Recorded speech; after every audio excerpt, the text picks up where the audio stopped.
नमस्कार दोस्तों, मैं हूं अभिषेक पन्नारा। आपका स्वागत करता हूं इस वीडियो में। आज हम बात करने जा रहे हैं नेशनल ग्रोथ और हाउ मोदी गवर्नमेंट ने जो काम किया है about overtaking this situation of Covid और national growth in terms of GDP. तो फिर ये ग्रॉस डोमेस्टिक प्रोडक्ट होता क्या है? ड्रामा चल रहा है 10 दिन 15 दिन से सोशल मीडिया में, न्यूज़ में, हर जगह पे ग्रॉस डोमेस्टिक प्रोडक्ट इतना हो गया, माइनस चला गया, प्लस ये वो। चलिए है क्या? जो आम आदमी है उन्हें ये पता नहीं है अबाउट जीडीपी का मीनिंग भी क्या है, वो भी नहीं जानते लोग।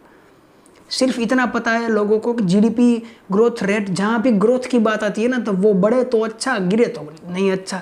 लेकिन वो क्या है, क्यों है, कैसे उसको मेज़र किया जाता है, वो हमें जानकारी ज़्यादा नहीं होती, क्योंकि ये पूरा का पूरा फाइनेंस का टॉपिक है। और फाइनेंस एजुकेशन आपको पता ही है हमारे देश में बहुत ही बढ़िया, कितना बढ़िया है, समझ ही रहे होगे कितना बढ़िया है।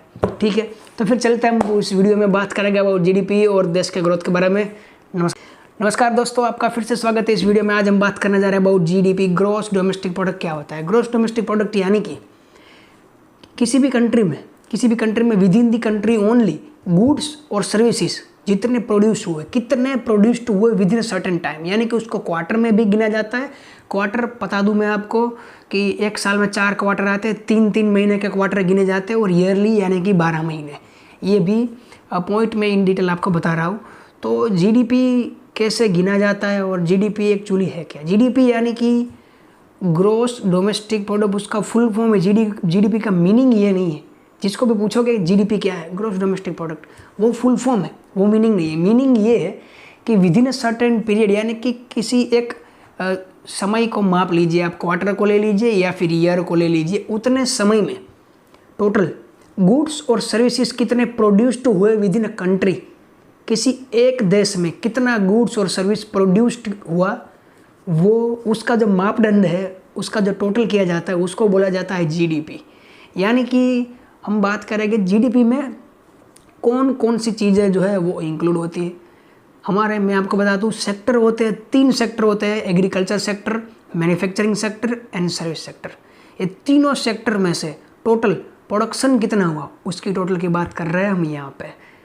और जीडीपी को हम थोड़ा सा और इसके बारे में जाना है, तो जीडीपी यानी जीडीपी को कैसे कैलकुलेट किया जाता है। कैलकुलेट करने के लिए जो जनरल टर्मिनोलॉजी यूज़ होती है वो टर्मिनोलॉजी है कंज्यूमर स्पेंडिंग, यानी कि कंज्यूमर ने कितना स्पेंड किया, यानी कि आम आदमी या फिर कोई भी आदमी, तो जो इंडिया का टोटल पॉपुलेशन है, जो अपने डेली रूटीन लाइफ में जो कुछ भी स्पेंड कर रहा है, फैशन पे स्पेंड कर रहा है, फूड पे स्पेंड कर रहा है, जो कुछ भी स्पेंड कर रहा है, वो है consumer spending. Consumer spending plus government spending, यानी कि गवर्नमेंट कौन कौन सी चीज़ों पे खर्चा कर रही है, वो आता है roads, hospital, defence and education. ये 4 चीज़ों को काउंट करके बनता है गवर्नमेंट का स्पेंडिंग। तीसरा आता है इन्वेस्टमेंट, यानी कि कोई बिजनेस ऑर्गेनाइजेशन, बिजनेसमैन, फर्म हो, पेड़ी हो, कुछ भी हो, वो बंदा या फर्म या कंपनी किस चीज़ों में इन्वेस्टमेंट कर रहे हैं भाई। लैंड में कर रहे हैं, बिल्डिंग में कर रहे हैं, मैन्युफैक्चरिंग मशीन्स में कर रहे हैं, किस चीज़ों में इन्वेस्टमेंट हो रहा है, वो इन्वेस्टमेंट भी काउंट होता है यहाँ पे। और चौथी चीज़ आती है नेट एक्सपोर्ट्स। अब एक्सपोर्ट्स जब हमको पता चलेगा, हम यही सोचेंगे कि निकास, हमारे देश से चीज़ बनी, हमारे देश में बनी और देश से बाहर बेची गई। लेकिन नेट एक्सपोर्ट्स यानी कि total export minus total import with in a certain time. जितना हमें टाइम काउंट करना है उसी क्वार्टर का, तो क्वार्टर की बात करेंगे, साल है तो साल की बात करेंगे। उतने टाइम में कितना टोटल एक्सपोर्ट हुआ, उसमें से हमें निकालना है इंपोर्ट को, यानी कि जो बचा उसे बोलेंगे नेट एक्सपोर्ट। इन 4 चीज़ों का जो समन्वय, जिसका टोटल जो मिलता है, उस टोटल को हम बोलते हैं जीडीपी। और ये कितना इम्पोर्टेंट है। अब दूसरी बात आती है कि how much it is important, और देखने जाए तो इसका ग्रोथ रेट क्या हो। ग्रोथ रेट यानी कि एक किसी भी पर्टिकुलर पीरियड को गिन लीजिए, क्वार्टर टू क्वार्टर कंपैरिजन होती है और ईयर टू ईयर कंपैरिजन होती है। इन रिसेंट टाइम गवर्नमेंट के जो कई ऐसे लोग हैं जो पॉजिटिव चीज़ बताना चाहते हैं, उन्होंने एक मार्केट में बोले तो झूठ फैलाया है। दूसरी कंट्री के इतने कम हैं, हमारी कंट्री के कंपेरेटिवली ये अच्छा परसेंटेज है, ये है वो है। तो वो उन्होंने क्या किया, जिन लोगों को पता नहीं है, कंपैरिजन इक्वल टाइम के साथ होती है। कंपैरिजन कभी भी अनइक्वल चीज़ों के बीच में नहीं होती, अनइक्वल टाइम के बीच में नहीं होती, अनइक्वल परसेंटेज के बीच में भी नहीं होती। तो अगर हम क्वार्टरली बेसिस की बात करें तो इस एक क्वार्टर में, इस साल के एक क्वार्टर में क्या ग्रोथ रेट रहा, comparing it with last year के, उस लास्ट साल के जो क्वार्टर है उसी साल में कितना रहा, उस दोनों का कंपैरिजन करना चाहिए। अभी क्या हुआ था, लोगों ने ईयरली को क्वार्टरली के साथ कंपेयर कर लिया और क्वार्टरली को भी ईयरली के साथ कंपेयर करके मैनिपुलेशन किया गया था इन टर्म्स ऑफ फिगर्स, और अच्छा बताया गया कि हमारी गवर्नमेंट है वो अच्छी है। वो बात ये नहीं है अच्छी है या बुरी है, बात ये है, ये जो प्रोपोगेंडा है अच्छी बताने का, लोगों को पता नहीं है इसलिए लोग सुन भी लेते हैं, चलता भी है मार्केट में। लेकिन जो क्वार्टरली फिगर होता है वो क्वार्टर के साथ कंपेयर होता है और जो ईयरली फिगर होता है वो ईयर के साथ ही कंपेयर होता है। ये हमें देखना चाहिए और ऐसी मिसलीडिंग इन्फॉर्मेशन से बचना चाहिए, इससे दूर रहे, कृपया इससे दूर रहे। और आगे बात करेंगे ये हमारी इकोनॉमी को अफेक्ट कैसे करता है। अब जीडीपी कितना है इससे इकोनॉमी को क्या लेना देना, ये नॉर्मल जो लोग हैं जिनको फाइनेंस के बारे में पता नहीं है वो सोचते लाइक जीडीपी एक मापदंड है, उससे इकोनॉमी का क्या लेना देना, मतलब मेरी लाइफ से उसका क्या लेना देना है। तो ये हमारी और आपकी दोनों की लाइफ को इफेक्ट करता है। जब जीडीपी ज़्यादा होता है यानी कि ग्रोस डोमेस्टिक प्रोडक्ट्स जब ज़्यादा होता है, जब रेट ज़्यादा होता है या फिर ग्रोथ ज़्यादा होता है, तब कंट्री में प्रोडक्शन ज़्यादा होता है। जैसे प्रोडक्शन ज़्यादा होगा, ऑर्गेनाइजेशन एक ऐसी कैपेबिलिटी में आ जाएगी जो दूसरे लोगों को ज़्यादातर जॉब दे सकती है। ज़्यादा जॉब दिए जाएंगे तो अर्निंग बढ़ेगी, लोगों की जो परचेसिंग पावर है वो अर्निंग से बढ़ेगा, परचेसिंग पावर बढ़ेगा तो लोग जो रिटेल शॉपिंग करते हैं, जो एफएमसीजी मार्केट में फास्ट मूविंग कैपिटल गुड्स को परचेस किया जाता है, फूड हो या फिर लाइफस्टाइल प्रोडक्ट हो, उसको ज़्यादा परचेस करेंगे। अगर उसको ज़्यादा परचेस करेंगे तो मार्केट में पैसे ज़्यादा घूम पाएंगे, आपके पास से मेरे पास, मेरे पास से आपके पास। तो वो जितना मार्केट में पैसा घूमेगा उतना इकोनॉमी स्ट्रॉन्ग बनेगा और लोगों को प्रॉफिट ज़्यादा मिलेगा। जैसे लोगों को प्रॉफिट ज़्यादा मिलेगा फिर वो नई फैक्ट्री डालेंगे, फिर नई जॉब अपॉर्चुनिटी आएगी, फिर नए मशीन्स बिकेंगे, फिर नए दूसरे जो बिजनेस है उनको सपोर्ट मिलेगा, उससे फिर सेल बढ़ेगा, उससे फिर लोग पैसे ज़्यादा कमा पाएंगे तो फिर ज़्यादा खर्च कर पाएंगे। तो ये पूरा सर्कल चलता है। यानी कि अगर जीडीपी का रेट, ग्रोथ रेट ज़्यादा है और जीडीपी भी ज़्यादा है तो उससे क्या होगा, जो इन्वेस्टमेंट कैपेसिटी ऑफ इंडिविजुअल वो बढ़ जाएगी। जितना इन्वेस्टमेंट वो अभी तक कर पाते थे उतना ज़्यादा इन्वेस्टमेंट कर पाएंगे और जो परचेसिंग पावर पीपीपी जो बोला जाता है, जो परचेसिंग पावर यानी कि खरीद क्षमता जो लोगों में है वो भी बढ़ जाएगी, जिसकी वजह से प्रोडक्शन यहाँ पे जो इंडिया में जितनी सारी चीज़ें बन रही है उसको कंज्यूम करने वाला जो डिपार्टमेंट और जो बोले तो पूरा एक वर्ग आ जाएगा जो किसी भी प्रकार की चीज़ों को कंज्यूम कर लेगा। यानी कि जीडीपी बढ़ा तो ये इसके सारे इतने सारे बेनिफिट है। तो फिर why government is not able to do this, हमें ये सोचने में आता, इतना पता चलने के बाद ये लगता है कि अगर इतने सारे इसके बेनिफिट है, ग्रोथ बढ़ सकता है, कंट्री आगे आ सकती है, डॉलर ये सारी जो चीज़ों के जो रेट्स है जहाँ पे मनी डिप्रिशिएट हो रहा है उसको हम एप्रिशिएट कर सकते हैं, एक्सपोर्ट बढ़ा के फॉरेन करेंसी को इंडिया में ला के, ये वो सारी चीज़ें आपको समझ में आ गई। लेकिन क्यों नहीं हो रहा है ये, तो सबसे जो महत्वपूर्ण बात है जहाँ पे गवर्नमेंट देखने जाए तो हम इंडिया में वी आर, अगर हम 100 को पॉपुलेशन गिने यानी कि 100 को पॉपुलेशन गिने तो फिलहाल अभी तक भी 60-70% जितने लोग डिपेंडेंट है ऑन एग्रीकल्चर। और एग्रीकल्चर में गवर्नमेंट कितना फोकस दे रही है वो आपको पता हो या पता ना हो तो मैं आपको बता दूं कि एग्रीकल्चर एक ऐसा बिजनेस, एग्रीकल्चर को लोग बोलते हैं वो बिजनेस नहीं, इट्स अ बिजनेस। लोग उसके ऊपर से ही पैसा कमाते हैं और उसमें से ही उसकी ज़िंदगी चलती है, उसकी लाइफ चलती है, उसका घर उसमें से ही चलता है। उसको भी लेना चाहिए टॉप फ्लोर पे। गवर्नमेंट आज जो गवर्नमेंट ने, मोदी साहब ने जो 5 साल से पहले सरकार चलाई और अभी सरकार चला रहे हैं, डिफरेंस ये है, ये सिर्फ और सिर्फ इंडस्ट्रीज़ को और मैन्युफैक्चरिंग जो बड़े बड़े बिजनेसमैन हैं उनको ही ज़्यादातर बेनिफिट मिले, ऐसे काम कर रहे हैं। अच्छा है, बिजनेस को बेनिफिट मिले वो काम करना अच्छा है, लेकिन हम ये भूल जा रहे हैं कि हमारी कंट्री डेवलप्ड कंट्री नहीं है, ये डेवलपिंग कंट्री है। और इस कंट्री में एग्रीकल्चर इनकम और एग्रीकल्चरिस्ट सबसे ज़्यादा महत्वपूर्ण भाग है उसका। तो उसको बेनिफिट मिले, उन्हें अपने लाइफस्टाइल को ऊपर लाने का मौका मिले, उन्हें प्रोडक्शन कैपेसिटी बढ़ाने का मौका मिले, वो काम पहले करना चाहिए। एग्रीकल्चर को सबसे पहले टॉप में लाना गवर्नमेंट की रिस्पॉन्सिबिलिटी है। उसमें कहीं ना कहीं जगह पे गवर्नमेंट ने अच्छा काम नहीं किया है, जो हमें साफ साफ दिखाई दे रहा है। इतने टाइम में कई लोग बोलेंगे कि इतने टाइम में जीडीपी का जो रेट है उसमें कंट्रीब्यूशन बड़ा है एग्रीकल्चर का। सारे के सारे जो दूसरे बिजनेसेस है उसका कंट्रीब्यूशन घट चुका है और एग्रीकल्चर का बढ़ चुका है, क्योंकि भारत में 12 करोड़ जॉब्स, 12 करोड़ लोग जो जॉब्स उनके पास थी अब उनके पास नहीं है ड्यू टू लॉकडाउन। तो ये लोग अब क्या कर रहे हैं, ये लोग अब कर रहे हैं खेती। अब घूम के अपने घर वापस चले गए हैं। आप सोचिए इसके बारे में। और उसमें से प्रोडक्शन निकल रहा है, उसमें से अगर एग्रीकल्चरिस्ट का जो जीडीपी में जो कंट्रीब्यूशन है वो बढ़ रहा है तो वो कोई अच्छी बात नहीं है। उनको जॉब चली गई इसलिए उनको वापस घर पे जाना, अगर जॉब नहीं चली गई होती तो वो उधर ही होते। तो ये भी एक वीक पॉइंट कह सकते हैं हम गवर्नमेंट का, कि हम उसको कोप अप नहीं कर पाए। और दूसरी बात, गवर्नमेंट अभी ऐसा बोल रही है कि ये एक्ट ऑफ गॉड है।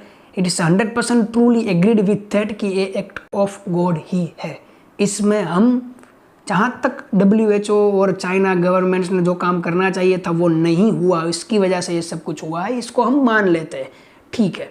लेकिन एज ए सिटीज़न जो क्वेश्चंस आ रहे हैं मेरे दिमाग में वो ये है कि एक्ट ऑफ गॉड को अगर हम साइड में रखते हैं, इस चीज़ को हम एक्सेप्ट कर लेते हैं और इसको हम साइड में रख लेते हैं, ठीक है, फिर भी क्या हमारे देश में जो खेती प्रधान्य देश माना जाता है उस देश में खेडूतों को और हमारे जो भाई बंधु है फार्मर्स है उनको इतना राइट्स, उनको इतनी अर्निंग और उनको इतना फैसिलिटीज़ मिल रहा है? कोई भी सरकार कांग्रेस हो, सरकार भाजपा हो, कोई भी हो, मैं हूँ, आप हो, कोई भी हो, वो मिल रहा है? नहीं मिल रहा है। इसको हमें एक्सेप्ट करना चाहिए और इसको दिमाग में रख के ही गवर्नमेंट को आगे सोचना चाहिए। दूसरी बात, जब तक इस देश में रोटी कपड़ा मकान ये सारी 3 चीज़ों को प्राधान्य नहीं दिया जा रहा तब तक किसी भी इंडस्ट्रियल पॉलिसी को लाना, GST को लाना, डिमोनेटाइजेशन करना, ये करना वो करना कभी भी सक्सेसफुल रहने वाला नहीं है, क्योंकि ये सारी चीज़ें उन्हें सेकेंडरी स्टेप है। फर्स्ट स्टेज आता है रोटी कपड़ा मकान, यानी कि गवर्नमेंट को उस चीज़ पे सबसे ज़्यादा ध्यान देना चाहिए। रोटी को हम गिनेंगे FMCG, fast moving capital goods, उसको प्रमोशन दीजिए। कपड़ा में भी वही आएगा, FMCG में ही आएगा पूरा। और मकान, यानी कि हमारे इंडिया की सबसे बड़ी और सबसे चौंका देने वाली हकीकत यही है कि अभी भी इतने सालों के बाद भी रोड्स और इंफ्रास्ट्रक्चर इतने मजबूत नहीं हुए कि हम फैसिलिटीज़ को यूज़ कर सके। और एक्सपोर्ट इंपोर्ट की बात कर रहे होते हो, जब इंडस्ट्रीज का मैन्युफैक्चरिंग की बात कर रहे होते हो, तब सबसे बढ़िया जो पॉइंट है वो होना चाहिए, वो है रोड्स एंड इंफ्रास्ट्रक्चर फैसिलिटी। वो भी नहीं है।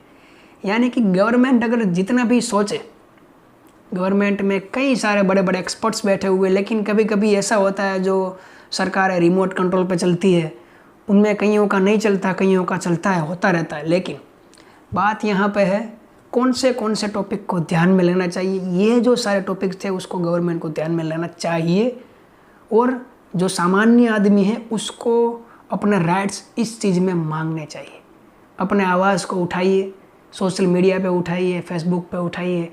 आप लोग सिर्फ़ और सिर्फ सुन लेते हैं लोगों का, मेरा वीडियो भी देख लेंगे, जो मंत्री आएगा उसका भी सुन लेंगे, मंत्री अगर बोलेगा तो उसको भी सुन लेंगे, कोई CM आएगा तो उसको भी सुन लेंगे, PM बोलेंगे तो उसको भी सुन लेंगे, लेकिन हम रिएक्ट नहीं कर पाते। रिएक्शन हमारा एक राइट है, इसको उठाइए। बेहतर भारत को बनाना है तो बोलना पड़ेगा, उठाने पड़ेगा जो मुद्दे आपके आसपास है। जहाँ पे भी आपको आसपास गंदगी लगे, जहाँ पे भी आपको आसपास रोड में खड्डे दिखाई दे रहे, उसको फ़ोटो निकालिए, उसका वीडियो निकालिए, फैलाइए सोशल मीडिया पे। गवर्नमेंट को पता चलना चाहिए कहाँ पे क्या चल रहा है, कहाँ पे क्या नहीं चल रहा है। जब वोट मांगने की बारी आती है तब हर 5 साल में लोग चले आते हैं, मुझे वोट दीजिए, ऐसे कर करके फ़ोटो निकालने वाले लोग ऐसे, ठीक है। तो ये काम करना भी आपकी रिस्पॉन्सिबिलिटी है, इसको भी सोचिए और आगे आइए। अगर आपकी नहीं चल रही गवर्नमेंट में, एक वीडियो निकालिए बोल रही है कि मैंने ये सब कुछ किया था लेकिन मेरे जो आगे वाले हैं वो मुझे सुन नहीं रहे, ये है वो है, आप तब तक है जब तक लोगों में आपके लिए विश्वास है। जब तक हमारा विश्वास आप में बड़ा है, बन के रखा हुआ है, या आपने बना के रखा हुआ है पैसों से, या फिर पता ही है कैसे बना हुआ है, तब तक आपकी सीट, आपके पैसे और आपकी जो पोजीशन है वो बरकरार रहेगी। तो ये भी एक इंडियन सिटीजन होने के नाते मैं इतना कह सकता हूँ। मैंने बात करी इतनी, और हम आगे बात करेंगे अबाउट, ये हमने जो पूरा बात की एग्रीकल्चर के ऊपर। अब दूसरी बात है about small and medium enterprises. एक गवर्नमेंट में और एक इंडिया में एक प्रथा रही है आज अभी तक की कि इनॉग्रेशन तो हो जाता है हर चीज़ों का, इम्प्लीमेंटेशन नहीं होता। आपके आसपास के कई जगह को याद कीजिए जहाँ पर रोड का इनॉग्रेशन आपके MP MLA करके गए लेकिन अभी वो रोड नहीं बना। वो ब्रिज को याद कीजिए जो आप कितने सालों से देख रहे हैं लेकिन अभी तक वो बना नहीं है। होता है, inauguration is not a solution, implementation is the only solution which a country like India needs. हमारे देश को इम्प्लीमेंटेशन चाहिए, इनॉग्रेशन नहीं चाहिए, ये सुन लीजिए। और लोग जो आप देख रहे हो उनको भी मैं ये बोल रहा हूँ कि आप डिमांड कीजिए। आप जब तक डिमांड नहीं करोगे तब तक कोई आपको सुनने वाला नहीं है। दिमाग में बोली हुई चीज़ें खुद बंदा भी नहीं सुन पाता। मुंह से बोला हुआ मुझे भी सुनाई दे रहा है और आपको भी सुनाई दे रहा है। इसको, आवाज़ को बुलंद कीजिए। और बात करेंगे about small and medium enterprise. Small and medium enterprise का क्या रहता है कि उनको सबसे जो चीज़ चाहिए वो है प्लेटफॉर्म। गवर्नमेंट के पास अभी तक कोई ऐसा प्लेटफॉर्म नहीं है जहाँ पे स्मॉल एंड मीडियम एंटरप्राइजेज जो कुछ यूनिक प्रोडक्ट बना रहे हैं उसको वो रख सके, वहाँ से B2B और B2C customer, business to business और बिजनेस टू कस्टमर सेलिंग की अपॉर्चुनिटीज़ मिल सके। और दूसरी बात, उनको चाहिए होता है इन्वेस्टमेंट। गवर्नमेंट ने बैंक लोन फैसिलिटीज़ फिर भी अवेलेबल है इंडिया में, अच्छी तरह से अवेलेबल है। इन्वेस्टर फैसिलिटीज़ अवेलेबल नहीं है। जो बड़े बड़े बिजनेसमैन हैं, जो फॉरेन इन्वेस्टर्स हैं, जो यहाँ पे आके इन्वेस्टमेंट करना चाहते हैं, उसके लिए गवर्नमेंट एक ब्रिज लेके आए, एक फाइनेंस पोर्टल लेके आए जहाँ पे स्टार्टअप वाले अपना रिक्वेस्ट डाल सके और वहाँ से फॉरेन इन्वेस्टर उसको देख के, उसको इवेल्युएट करके उसमें इन्वेस्टमेंट करने का सोच सके। इसमें बीच में गवर्नमेंट को रहना चाहिए। आप divide A, divide B, divide C ये सब कुछ चलता है मार्केट में, लेकिन इसको ब्रिज फाइनेंस को भी, सीड फाइनेंस को भी, इसको भी आप ज़्यादा से ज़्यादा महत्व दीजिए। इससे क्या होगा कि जो स्मॉल एंड मीडियम एंटरप्राइजेज, जो नए नए स्टार्टअप है, उसको मौका मिलेगा एक अच्छे बेस पे आने का। और एक कई सारे इंडिया में ऐसे ऑर्गेनाइजेशंस थोड़े टाइम से बाहर आ रहे हैं जो अपना मोनोपोली, अस्तित्व बढ़ाने का प्रयत्न कर रहे हैं। कई ऐसी कंपनियां हैं जो हर फील्ड में जा रही है, हर फील्ड के बड़े बड़े लोग बड़ी बड़ी कंपनीज को परचेस कर रही है और वो ट्राई कर रहे हैं कि पूरे इंडिया में उनका एक मोनोपोली मार्केट बने। ये भी इंडियन गवर्नमेंट और ऐसी गवर्नमेंट जो इंडियन इकोनॉमी जो पूरा डेवलप्ड नहीं हुआ उसके लिए ये बात भी अच्छी नहीं है। क्योंकि अगर आप कंपटीशन रखेंगे ही नहीं तो प्रोडक्ट में क्वालिटी कहाँ से आएगी, प्रोडक्ट में इनोवेशन कहाँ से आएगा। किसी एक ही कंपनी का चल रहा है पूरे के पूरी इंडिया में सारी की सारी चीज़ें, तो उसको कैसे मार्केट, वो तो मार्केट में ही खड़ा ही है ना, उसको कुछ दिक्कत नहीं है। मार्केट में रहने के लिए कंपटीशन का होना ज़रूरी है। 1-to-1 competition is dangerous to economy. इसकी वजह से कई सारे प्रॉब्लम्स हो रहे हैं, उसके बारे में हम अलग वीडियो बनाएंगे कि 1-to-1 कंपटीशन क्या है और इससे क्या क्या प्रॉब्लम्स हो रहे हैं। ये था आज का हमारा वीडियो अबाउट GDP। अगर आपको वीडियो अच्छा लगा हो तो लाइक कीजिए, कमेंट कीजिए, अपने रिव्यूज़ को कमेंट कीजिए, अपने आवाज़ को बुलंद कीजिए और इस वीडियो को शेयर करने का ना भूलिएगा। और सब्सक्राइब कीजिए मेरे चैनल को। 90% लोग वीडियो देखते हैं लेकिन सब्सक्राइब नहीं करते। जिसको पता नहीं है सब्सक्राइब करना क्या होता है, नीचे आप देख रहे होंगे एक लाल बटन है, उसको दबाइए, सब्सक्राइब कर दीजिए। धन्यवाद।